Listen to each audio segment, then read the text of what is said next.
Hello there, Eagles fans, and welcome back to our Eagles Therapy Podcast. I'm Basil. And I'm Baz. And we are recording Sunday, December 15th, 2024. A couple hours after what feels like might have been the biggest win of the season, Dad. What do you think about that?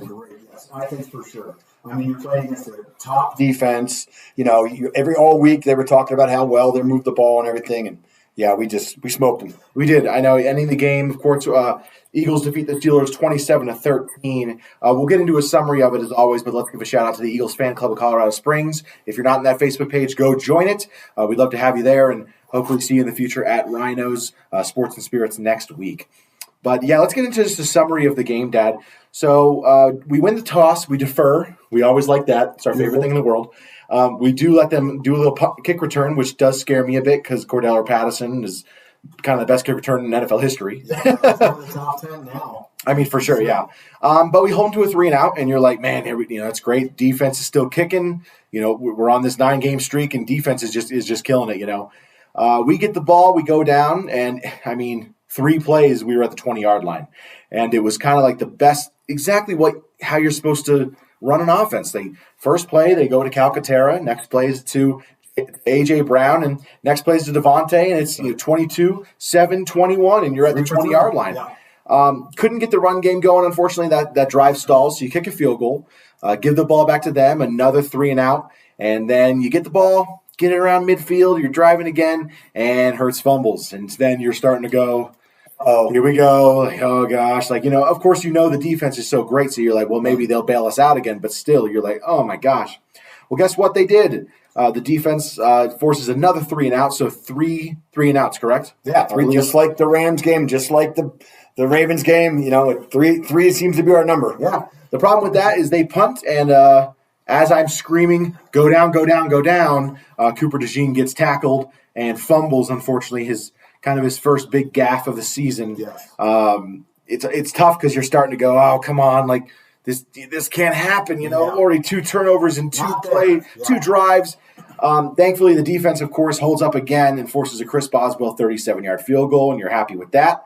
And then the next play, just like the first drive, just like the first drive, we go down and we score a touchdown. 8 plays, 70 yards, touchdown to, I believe, A.J. Brown for 5 yards. And yeah, you go down the field exactly how you should. Like I said, 16-yard pass, 20-yard pass, 7-yard run, 22-yard run, run for no gain, and then touchdown. Boom. It's just like that's what you're supposed to do. It's back and forth. It's back and forth. It's good mix of running and passing, and the whole game it was like that. But so then you take a 10-3 lead, and then the second quarter ends. And then what happens when they get the ball?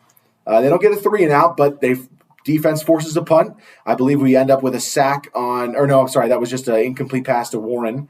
And then we get the ball and we go down and score. Same thing, 10 plays, 45 yards after a good punt return from DeJean.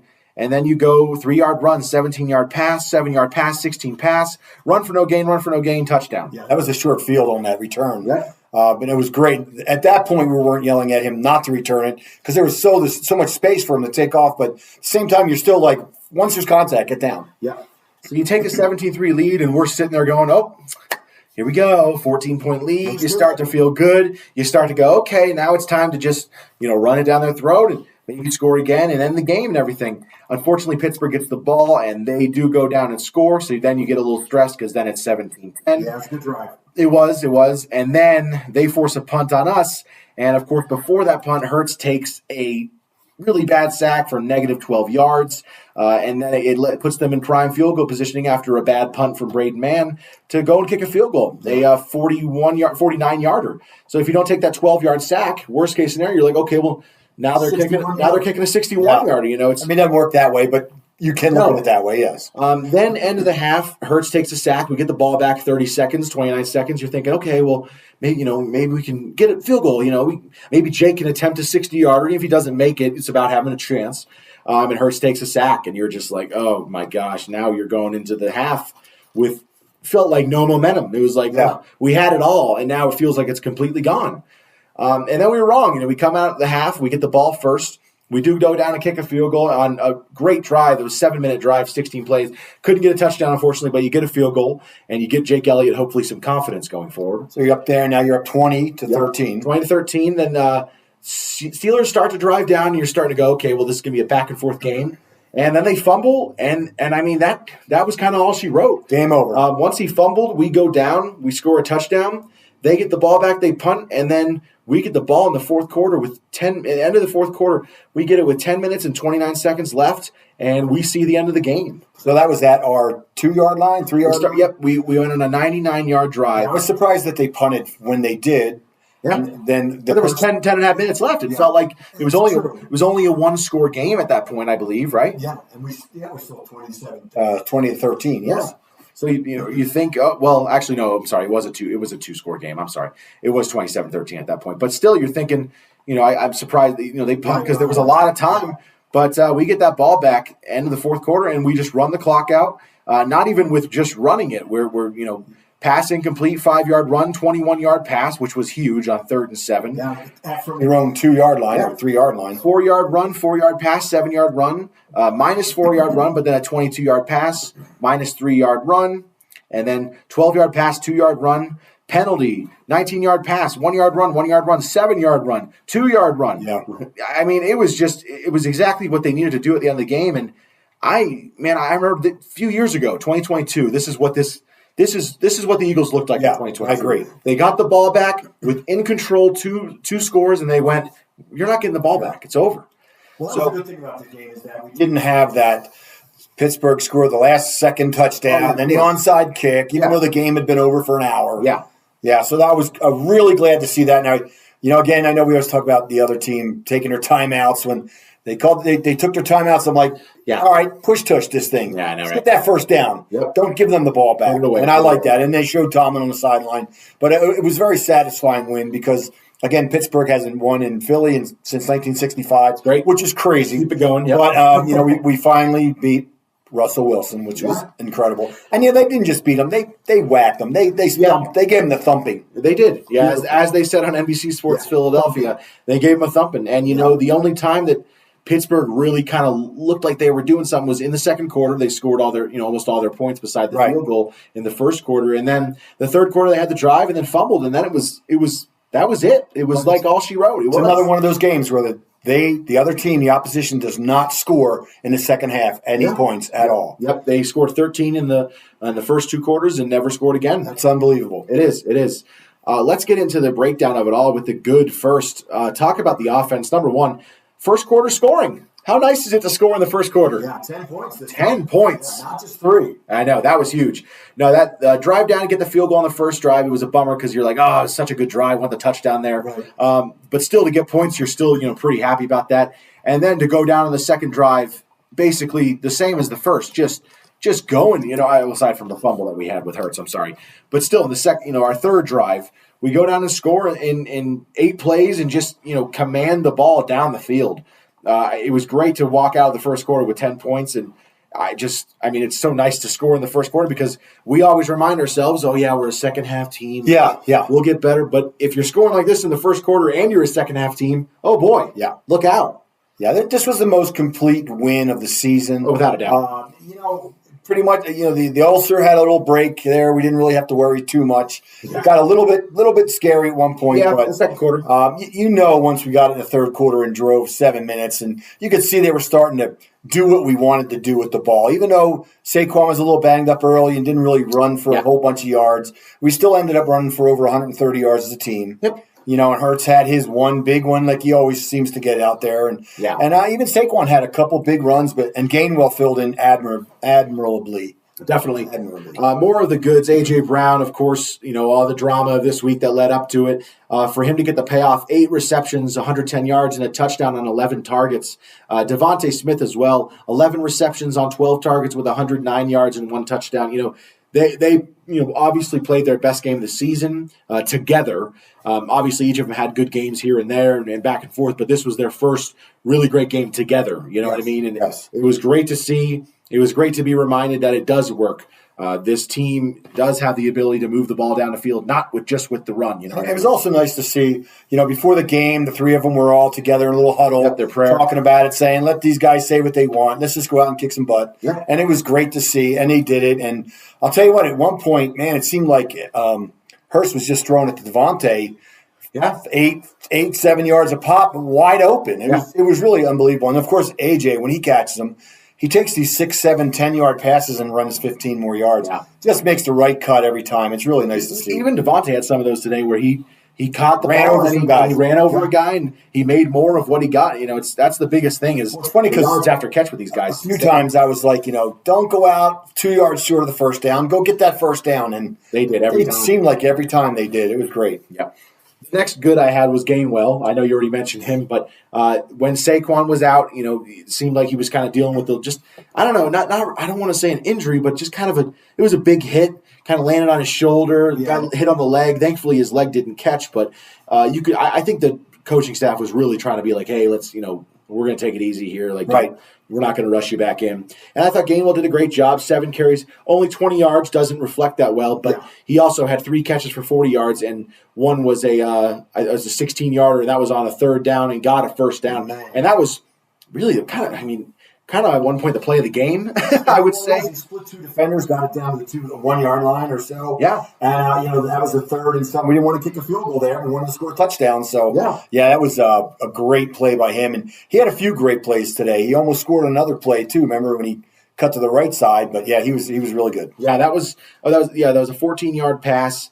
Hurts pass short left to Gainwell. Yeah, for 14 yards, and it was 3rd and 9 on the 15. Yeah, and he broke 2 tackles and got to the 1 yard line. And man, that was huge because we scored that touchdown and that was it. That was when we went up 2 scores. And I would go as far as saying that was one of the plays of the game. Yeah, I talked to JJ a couple weeks ago, and he said, "Man, Calcaterra, he might be the under the nest player of the year." And I'm like, "Yeah, I agree." And now I'm looking at him, I think it's Gainwell. Yeah. Like he's when he's playing, he doesn't play a lot. But when he's played, he's made the most of it. I know 7 for 20 doesn't look that big as rushing, but I thought he had some pretty big rushes to get first downs too.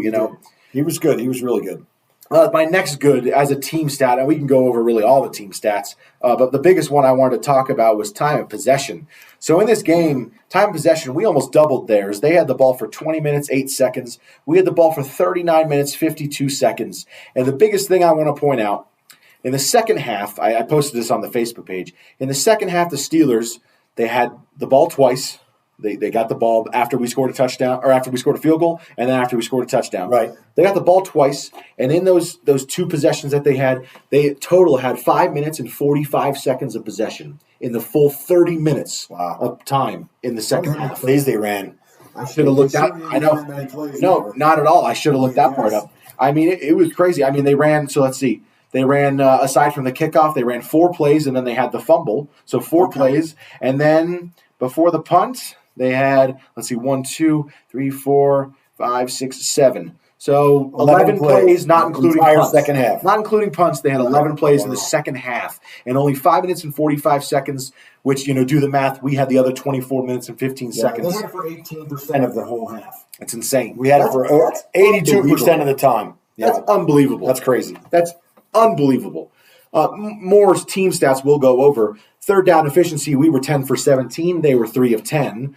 Fourth down, we were 1 of 1. They didn't go for it. Rushing yards, we had 131. They had 56. They were a top rushing team. Yeah. Passing yards, we had 270. They had 107, of course, with the sacks.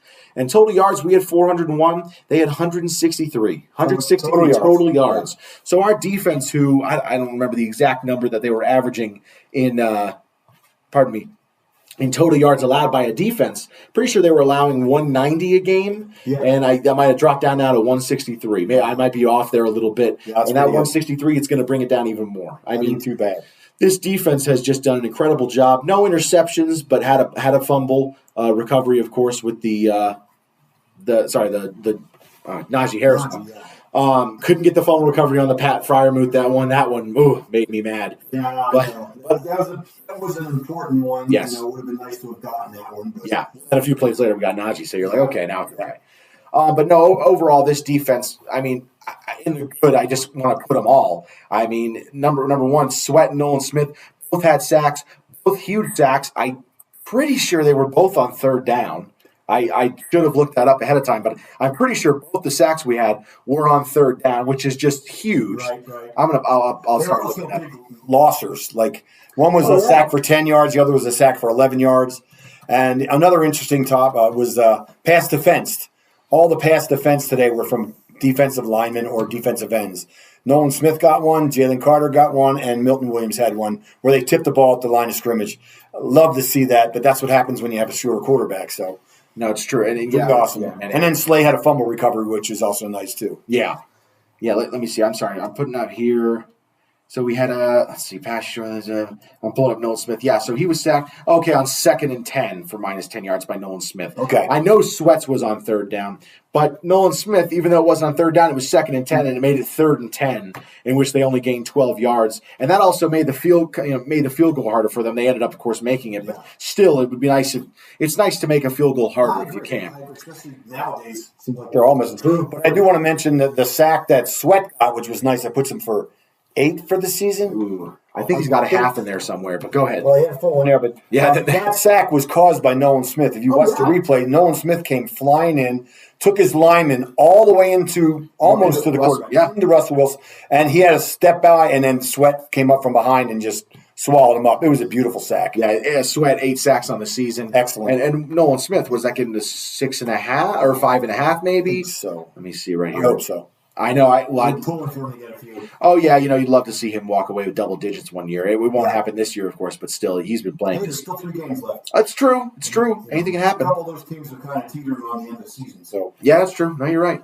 Yeah, no, they both played phenomenal. Other guys to shout out, Bond and Dean, all season long, they've been making great plays, and they continue doing that today. Bond had 5 tackles, so it wasn't a huge game for him, but he was still in the right place at the right time for several plays. And Nakobe Dean was incredible. He had 10 combined tackles. Yeah. But it's funny, if you watch the game early on, probably mid-first quarter, I was watching him, and he was shouting out defensive plays. He was moving players around, and then they were right there when the play happened. So, I mean, he has definitely learned how to be a defensive caller, if you will. Yeah, absolutely. It was really, really nice to see. And, I mean, it's funny, a few times he starts to look like he's going to blitz and pull in, and then there's other times Bond does it. I just love the way they do that. Yeah. I thought Slay had a great game. He's had a great couple of games. I thought he was struggling earlier in the season. I was getting mad at him. It's still hard to watch him constantly get hurt every single game. But he came back in. Yeah, he got cleated. And then he had a great fumble recovery. I know he didn't force the fumble. I know people will say, "Oh, that's not a forced fumble." Well, a couple of weeks ago, the Ravens against us fumbled 4 times, and we didn't recover any of them. Yes. So we earned this one. And today, Pittsburgh fumbled. Freiermuth fumbled the one. It was right there, 3 guys around it, but we just weren't getting the bounce as well. Yeah. On that one, we got the kick. Somebody kicked it and pushed it our way. Yeah. So it's a great fumble recovery by Slay. And then the last guy I got to mention on the defense, Jalen Carter. He won't show up in the stat sheet that much, only 2 tackles, but this dude is a menace. He had a couple passes defensed. Yes. He was just unbelievable. He's such a wrecking ball. In the pocket. I mean, he's just incredible. Let's go ahead and mention he did have one of the dumbest penalties I've seen in my life. I hope when he got to the sideline, the defensive line coach, Clint, is it Clinton? I can't remember. Yeah.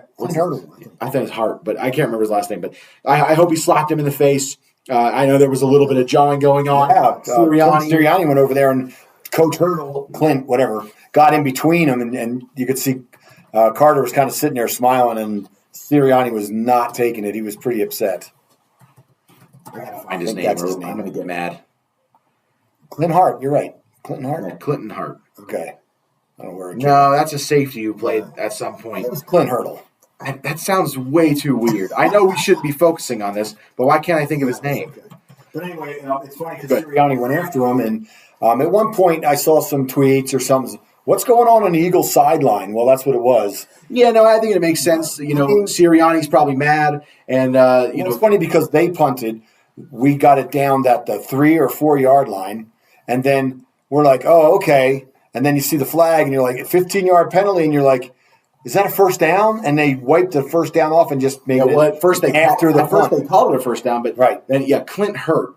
That's it. Okay, Clint Hurt. Gotcha. Sorry, I couldn't think of his name. Right. But yeah, you could tell he was kind of, he's protecting his player. Sirianni's yelling, and Coach Hurt is definitely going, "Hey, let me take care of it. I'll yell at him."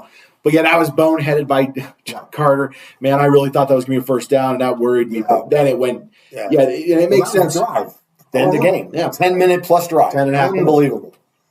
Next good, Jake Elliott, I want to point that out, made all of his kicks today. I mean, we take what we can. 3 extra points, 2 field goals, long of 41. He made a 47. We were able to wipe it off the board because of personal foul on them. Yeah. Which gave us the first down. Face mask? No. It was is it called roughing the snapper, roughing the lawn? Oh yeah, he ran over the you didn't hurdle. You cannot run through the center. He ran. You can't run through the center. And that's what he did. Yeah, no. Well, he's considered an unprotected or defenseless player. Right. So but it was good to see Jake Elliott make his kicks, even the one that got wiped off the board.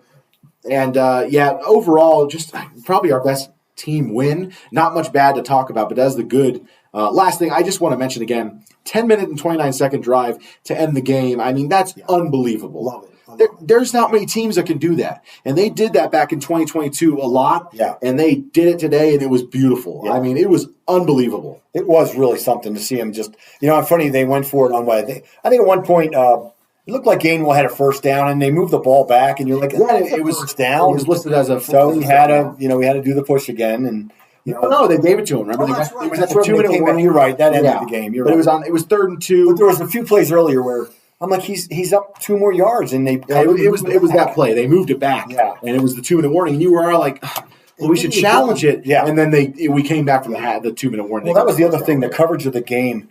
Towards the end, they started throwing up all the scenarios, the playoffs, and we're like, get off. We just want to see the game. How much time is on the game clock? Like, let's play clock. Let's put that in the bad real quick. Yeah. The NFL, if you're watching an NFL game, you're probably know who's in the playoffs, and you probably know what's happening. We don't need to see the chart every single 2 minutes. And at the end of the game, someone gets hurt, and I'm like, I think Becton's hurt. Yeah, they're just showing the standings, and I'm like, can I see if my guy's hurt? What are you doing? Or you got us for the post game if you want for that. People aren't going to just turn the TV off right away. Let's wait a second. Exactly. Can we wait a second? Give it a second. Yeah, it was very annoying because at one point they must have had it on there for about a minute. It felt like it, and it felt like it. We're sitting there like, what is happening? Like, is there a timeout? I don't know. We kind of freak out anyway, but that's just the way we are. We're super fans, but what can you do? Yeah. I want to see it. I don't want to. I'm trying to listen, and they're talking about, well, if Tampa Bay wins by 7, they get to. I don't care. We'll worry about that later. Yeah, I know. More in the bad. Just a few things. Number one, the fumbles by Hurts, and then by Cooper DeJean on punt return. Got to clean that up. Especially against a team like that. Thankfully our defense is just so good. Yeah. But that's a good team, and if you do that later on, I don't know. It's funny. I always say like, well, if you do it against a good team, they'll make you pay. But we did it against the Ravens. We did it this time, and you're kind of like, well, okay. Like at some point it will. So it's just quit fielding punts inside your 6. I don't understand. Let's take the bounce. It's going to go in the end zone. Let's get it to 20. I think he caught it like the 12, but still, I thought you could have let it go. And I think Cooper is still kind of not used to the punt returning. He's been doing it this year, but and he's been great at times. But I think he's also making make that big play. There's so many times that he should be letting it go and he doesn't. Yeah. I don't know. It's hard to. It's almost like read the room. We just got them on 3 straight 3-and-outs. We'll take the ball anywhere. We need the ball here. Anywhere. We'll just let's not give them up. Give them points. Yes. I mean, we only gave up 3, but still, I know it could have been worse. The second quarter felt like it was kind of bad, so we didn't score. We scored 7, but early in the early in the second. The rest of the second, they scored 10 against us. And so it was kind of getting, a little worried. Get a little worried. The offense kind of bogged down a little. It was also just a really bad end of the half. Just for Jalen to take that sack, we have a really bad punt. They get good field positioning because of it, and then they get to kick a field goal to go down by only 4, right? And then we get the ball back, and then Jalen takes a sack again. It was like, man, that's got to be better. You can't do that. With 41 seconds left. If we're not going to really try any plays, let's let the clock run. Let them use their timeouts. To me, that was just kind of let them do there. Yeah, I stopped the clock. Maybe they'd rush the kick or something. Yeah. My next bad. This doesn't have anything to do with really the game. I think it's kind of been it's made official though right now. Saquon Barkley, of course, all season been in the running for MVP. We've all been pushing for it. Of course, we won a Super Bowl more than we won an MVP or individual award, but you still won it. Sure. And, it's official to me now. He's not going to be in the MVP race anymore, or he'll be in the race still, but he's not. He's got no chance at winning it, especially after the great game by Josh Allen today and to beat, a number 1 seeded team. Right. The Bills have beat both number one seeds. Yeah. One, in the AFC and NFC, and they've won by more than a possession. I mean, I think they only won by one possession today, but still, garbage time touchdown in the last 30 seconds left. Exactly. Yeah. So, but yeah, Allen had 362 yards, 2 touchdowns passing, and then I think he ran for 2 touchdowns, so 4 total touchdowns, ran for 68 yards. So unfortunately, I think it's official that Josh Allen pretty much solidified the MVP, and I think Saquon's out. Not the best game for him, 19 for 65, no touchdowns. But like we said earlier, he did get a little bit banged up. Not to say injured, like I said, I don't want to say injured, but banged up early, and I think the coaches were going, hey, we're not, Well, he took that shooter hit from the very beginning of the game. I was kind of upset that we let Mika come in and just nail him there like that, unblocked. He was just running it with the 5-yard line, but he got really hit hard on his ankle. And he fell. Flipped over, and it was just really bad. Yeah. Well, let's get into the Hurts. So Jalen Hurts talk, all week and really the last few weeks has been the talk about, can he throw the ball when they need him to? Yes, they're able to win them with the run. And then I'm not saying they said it. I said it. I came on here and I'm like, can he throw it when he needs to? I don't know. Earlier this year, I've been critical of Jalen. And I'll say, he proved me absolutely wrong in this game. Best game of the season. His stats, 25 of 32, 290 passing yards, 2 passing touchdowns. Also had 1 on the ground with 45 yards rushing, which was great. Sacked 3 times. I didn't love the sacks. But in the end, except for the fumble, 125.3 QB rating. We talk about not ratings on here, but still 25 of 32, 290, 2 passing touchdowns. Great game from him. I think one of the biggest things from the game was he was 13 for 13. Yes. And I think that kind of proves what you're always saying is 12 and 13. You can't have him 0 for 4. We got to – I don't care if you're throwing a 2-yard pass to your running back. Yeah. He has to have a completion 100%. Early in the game. 100%. As much as we hate those out passes, do one. Just get him to get a completion early. Yeah, I can't remember which game it was earlier this year, maybe Cleveland, maybe even Tampa Bay, where he started 0 of 4, 0 of 5, 0 of 6, and you're like, this can't happen. No. You need this guy to build his confidence. Right. And, this is most passing yards since week 3 against the Saints. He had 311. This is the closest he's gotten to 300 since then. So, some of them passes were just beautiful today, though. They were beautiful. But this is what you need to do. You need to get him in rhythm. You need to start him 7 of 8, 8 of 9, whatever number you want to choose. 8 of 10, that's even good. 7 of 10 is even good. It needs to be good. Not, last week I'm pretty sure he started 0 of 4. I remember the first play of the game, I remember looking at you and going, we're going to pass it on first down, aren't we? And you're like, gosh, I hope not, because, we're running. Well, I hope not to age it. Right away, first play. Great pass, and you're like, okay, open the door, man. It got it going. And let me say this, great pass and play call and decision by Hurts to not throw it to A.J. Reddick, throw it to Calcaterra. Because that's probably going to be the guy who's the most open on the first play because everyone's going, well, they're going to throw it to A.J. Devonta. They have to. And then they throw it to the backup tight end, of course, starting right now in place of Cutter. Right. Great decision to choose him because it's now it's open because now they're going, we forgot this guy. They're going to throw it to him? Yeah. Oh, dang it. It's not fair. Exactly. You know what I mean? So no, I agree. And I thought it got him. Decision. It was a great pass, 1 for 1. He got 21 yards or something like that. 22, yeah. 22 yards. Well, we're at the 50-yard line, 48-yard line. Yeah. And then 2 more plays, you're at the 20. It was just incredible. Yeah. So you have 3 total touchdowns for Hurts, 1 on the ground, 2 in the air. Best game of the season, I think, since Cincinnati. Maybe his best game of all. And finally, I guess now the pundits and say we have a quality win under our belt, maybe. Yeah, 5-1 against winning teams. Only losses to Tampa Bay early in the season, and that was a game without AJ and Devontae. I don't like to use excuses, but that's an important thing to say. But I mean, that's what the call's been all year. Also, Cooper DeJean wasn't starting. Can they play this guy? Can they beat this team?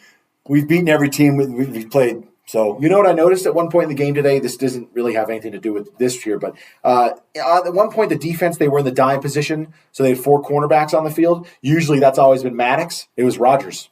Nice. They had Rodgers in as the 4th defensive back at one point, or 4th cornerback. Right. Which I was happy to see, and I'm wondering if that job is kind of trying to go to Sidney Brown, but he of course left with a concussion on the first play of the game. And that was weird. He went flying down there and then just kind of went head to head with somebody. Yeah. I thought that was odd. Yeah. I mean, a great hustle and all that, but. Let's go into the under the nest. I got 2 plays, one for the offense, one for the defense. If you're a new listener or watcher, under the nest is when I choose a play. choose a play that's maybe not going to get a lot of note, maybe not going to get a lot of press, not noted as one of the best plays of the game, but was a huge play in context of everything that happened. So number one, in the third quarter, 12 minutes, 8 seconds left. Got it right here. Devonta Smith. I had it. There we go. There we are. 2nd and 20. We were on our own 42, and we had just had another holding call that they declined. It was going to be 1st and 30. Right. They declined it, made it 2nd and 20, and you're like, 2nd and 20, what are the odds you get this, really? And he throws it to Devonta, and Devonta gets 20 yards out of it, probably breaks almost 2 tackles, and gets an extra 8 yards after contact, it felt like, to get the first down. Made it 1st and 10, and then after that, it's 1st and 10, 2nd and 10, 3rd and 6, and then we do end up kicking a field goal, but that's the one that gets nullified. Right. Then it's 1st and 10, 2nd and 9, 2nd and 19, 3rd and 18, 4th and 18, whatever. That drive, ends up going from, we got the ball at 15 minutes on that drive, and we end up driving the clock down to 7 minutes and 52 seconds half the quarter, and getting points out of it, which is just big. So I felt like that play was just huge in running the clock, getting, that's like what I said. They only got the ball twice in the second half. And that's just that. That happened right there. We drove the ball for almost for almost half of a quarter. Yes. You know what I mean? And that's very deflating. It knocks the team down a notch there. Definitely. Because they're eager to get out there and make some plays, and you're just bowling over there. They're really great defense. Pittsburgh's defense is amazing. Yes. My next one is fourth quarter with 12 minutes and 1 second left. Jalen Carter. Now, this was the Pittsburgh Steelers' last 12 minutes left. This was their last drive of the game. Right? And on 1st and 21, they had just gotten a penalty, holding, I believe. It was the tripping. It was the tripping penalty. And it was 1st and 21, and Wilson was looking for Freiermuth, and Jalen Carter gave it a little tip pass, dropped to the ground, and that made it 2nd and 21. And like I just mentioned, we had 2nd and 20. So 2nd and 21 kind of feels like, oh, okay, well now, just make it a short, maybe make it no gain at all. Well, they end up getting -1 yards on the next play, and then on 3rd and 22, they gain 15, but at that point it's 4th and 7, and they end up punting. Yeah, we were surprised again that they didn't go for it. I know at one point, and there was 11 minutes, 3 timeouts, all that time. But after that, Jalen Carter, they run 2 plays, and they never get the ball back, and they punt. Crazy. And of course, at that point, Jalen Carter makes an idiotic penalty, but we won the game, so you kind of you take away with that. Learning experience. Yes, yeah. I mean, the guy is so aggressive. He makes so many great plays. At one point, he got something happened. He was mad about something, and I remember thinking, man, the offensive line guy, I don't know if he punched him or something you didn't see. Yeah. The next day, Carter the next play, he just busted through and made a tackle. Like, that's it. I'm going to shut you down. My next question, why is Jalen Carter on the punt return team? No idea. And I know sometimes they do. I know sometimes they do that, like Fletcher Cox would sometimes be on punt return because it's like, well, we're going to send our regular defense out there with the punt returner because if it's a fake, we want our real guys out there, which makes sense. But I still think like there's a better option than Carter. That should be his play. That let's get some water, get you out of there, and sit down for a minute. Good job. That helps him not slap a dude in the face. And it also helps him, not have 99% of the plays. Like yes. I mean, we'll talk more about the snaps on the next pod, but I'm sure he played a lot of snaps. Oh, yeah, he's been playing a bunch. Yeah. Dad, do you have an MVP of the game? It's got to be Jalen Hurts. It has to be, right? So. I mean, the 2 wide receivers, of course, too, were amazing, but, it's got to be Hurts. Could it be the defense overall? Could be. Yeah, it could be. I mean, they held another team to 13 points. We've talked about this before where it seems to be the season average. Yeah. I mean, there was a time where it was 11, and then it went up, a little bit up. But it was 15.3 at one point, but then we did the math on the junk point, and we said, well, they're still around 13. So the Steelers had 8 drives in the game. Does that sound right? Yeah. 8 drives. So I guess, 2 drives a quarter, that's kind of probably about average. But they did have, they were assisted by 2 fumbles. Yes. So, overall, if the offense doesn't turn the ball over, Pittsburgh gets 6 drives in the game. Right. We'll know more later on tomorrow how many plays they actually had. I don't. Well, that's true. I don't know if we're able to pull that up on here. Well, 3 of the drives were 3 and out, so that's 9 plays right there, not counting punts. So that's 3 drives. So you said 6. So. So next thing I want to say, you said the MVP. I think I might start doing an under the Nest player of the game. So that would go to Kenny Gainwell. Yeah, I would say so. 60 total yards. Yeah. Great first down at the end there. Huge. That was huge. 60 total yards on 10 total touches, so 6 yards a touch, which is pretty darn good. But that one play, one play he made there at the end was huge. Unbelievable. Bottom line, 12-2. We go into Washington next week, and we can clinch the division with a win. I think we only need one more win on the season to clinch the division, so that'll be nice. But we're looking to do it against Washington, especially in their field. Sweep them, and then they go to the playoffs, and we might be able to play them, stuff like that. So, it'd be nice if we can clinch the division there.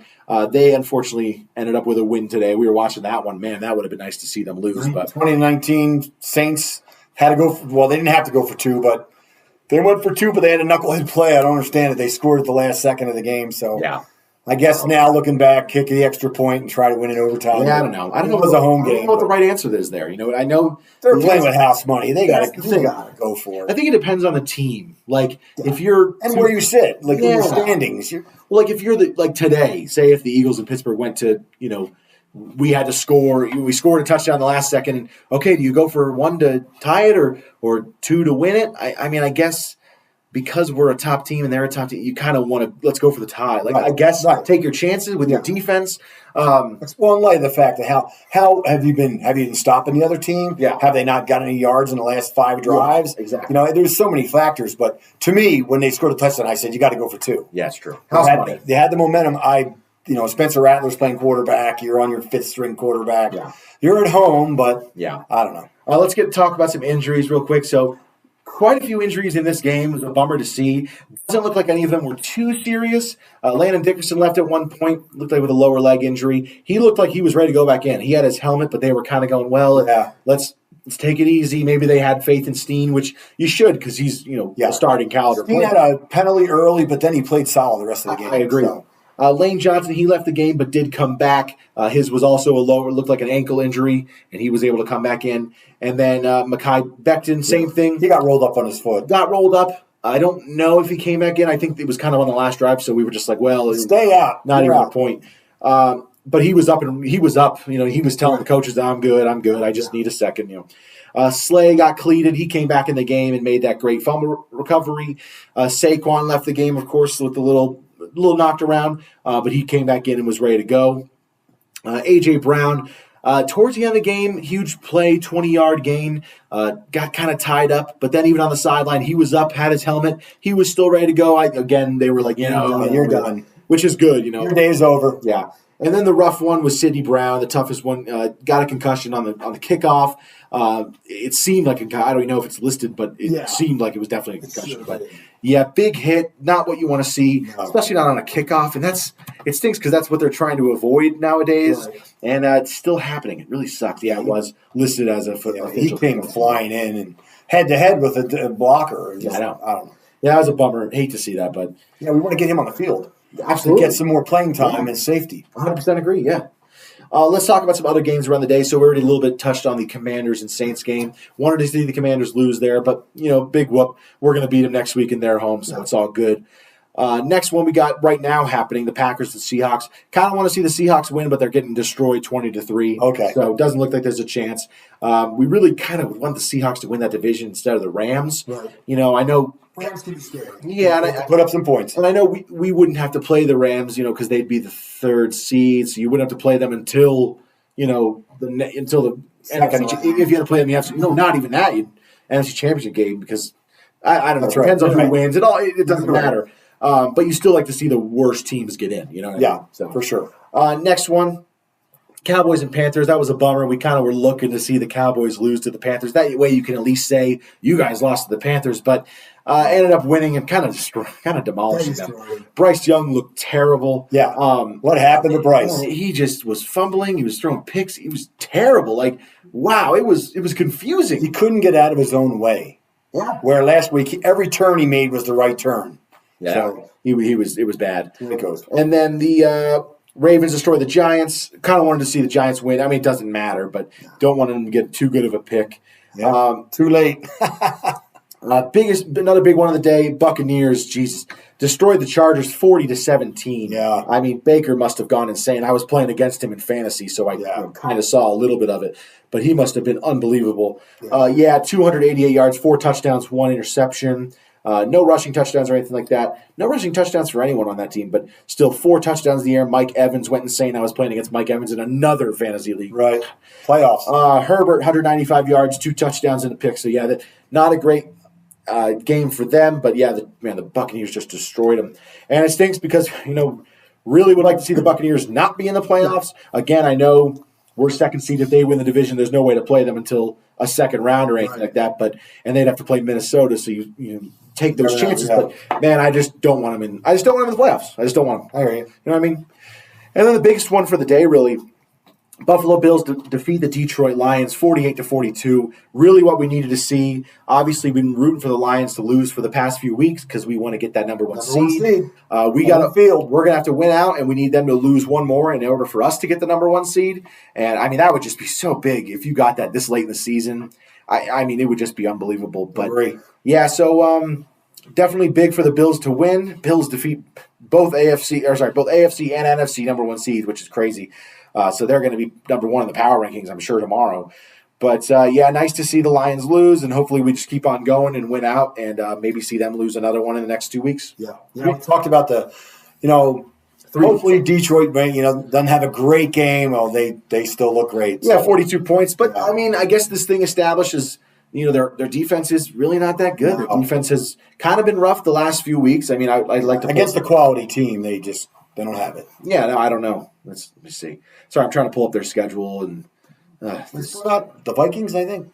Yeah, they had the Vikings the last week. They got the Bears next, but I don't know exactly who they play in between. They've already played the Packers. Let me see if I can pull it up on here. Because I know they play the Bears in Chicago, which, you like the Lions' chances there. But they almost lost on Thanksgiving Day at home. They'll be playing the Bears in Chicago. It's a division game. Right. They do play the Niners, who – it's over. It's over, but maybe if they're healthier, maybe they give some fight. I don't know. Yeah. I can't really root for them, so I'm not going to sit here and go, I want them to win. Right. But they still have good players. It's not like the Niners have no good players. They're just not a very good team right now. A lot of injuries and a lot of personal problems. But they still have great players who can win any given week. You know what I mean? Yes, I do. All right, let's go ahead and say our goodbyes. You got anything else to say? No, that's good. Good win, great day. 10 straight wins, record for the team. Yes. I've never done that before, so that's amazing. You're alive during that time. It's pretty cool. All right, you can go ahead and follow us on Facebook, Instagram, or TikTok. If you like our Eagles Therapy podcast, do us a favor. Rate and subscribe wherever you get your podcasts. If you're watching on YouTube, please like and subscribe. Comment down below how you feel about this game. We want to start reading comments on the air in the episode so you guys can kind of, so we can have some more fan interaction and everything like that. We always comment back on people's comments, so we like to discuss with you what your thoughts are and what your thoughts are going forward. If you don't want to be on that comment section, you don't want people seeing your name, you can email us your questions at oureaglestherapy@gmail.com. But other than that, from all of us here at Our Eagles Therapy Podcast, I'm Basil. I'm Baz. Go Birds. Fly, Eagles, fly.